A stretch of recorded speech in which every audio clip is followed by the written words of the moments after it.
to Let's Chat, the Tennessee Valley's premier show focusing on lifestyle and entertainment with Jess Raby and Chip Chapman, bringing you smart shopping tips, community events, and the newest trends. Now, let's chat.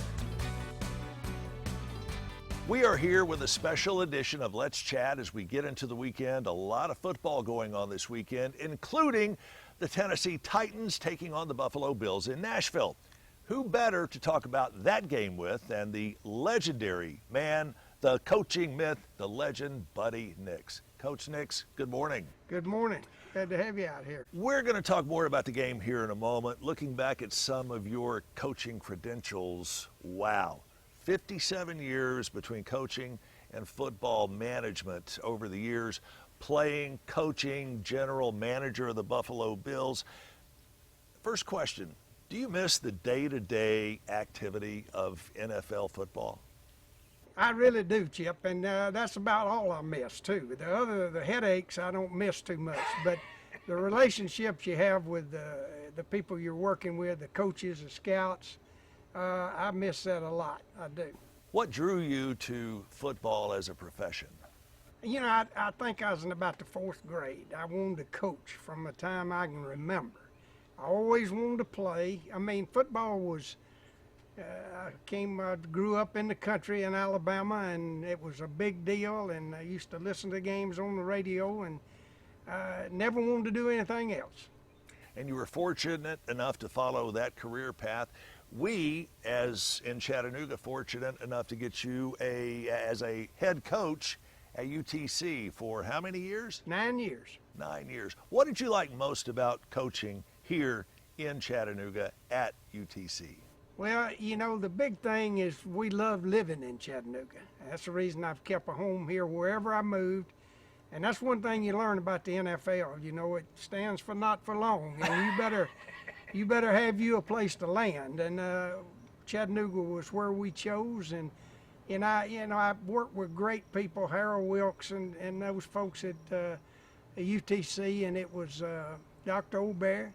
So it was a pleasant experience for us. And 9 years anywhere as a head coach is a pretty long stint. It is a long tenure, yeah. But during your 9 years at UTC, you certainly did some great things. Then you went from UTC, you left the college world and jumped into the world of NFL. Yeah, and had some chances to stay in coaching and go, but wanted to be able to stay and let my daughter finish school here. And in fact, she threatened to not go if I did move, but she would have. But anyway, we did that and went to the NFL because I could live anywhere I wanted to. Told Diane, you pick anywhere you want to live, and you can, because I was scouting and traveling and flying to schools. Right.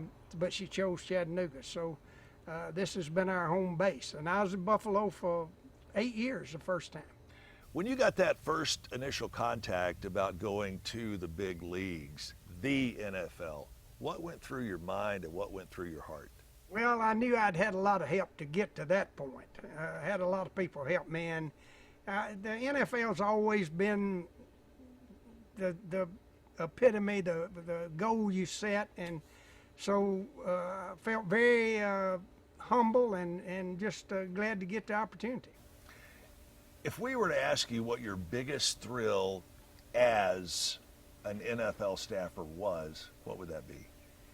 You know, I think it'd be a lot of them, Chip, but the biggest satisfaction I think I got was evaluating a player, bringing him in, knowing all his problems, being able to help him work through that, and then see them be successful. And we watched tons of them playing still, and that was the biggest thrill for me. Who are some of your favorite players as a coach, and some of your favorite players that you still either stay in contact with or you get a big kick out of continuing to watch their career development? You know, I hear from them 2 or 3 times a day, really, all over, because there's been so many of them. But I'm going to put a plug in for UTC here. Rusty Wright was one of my favorites.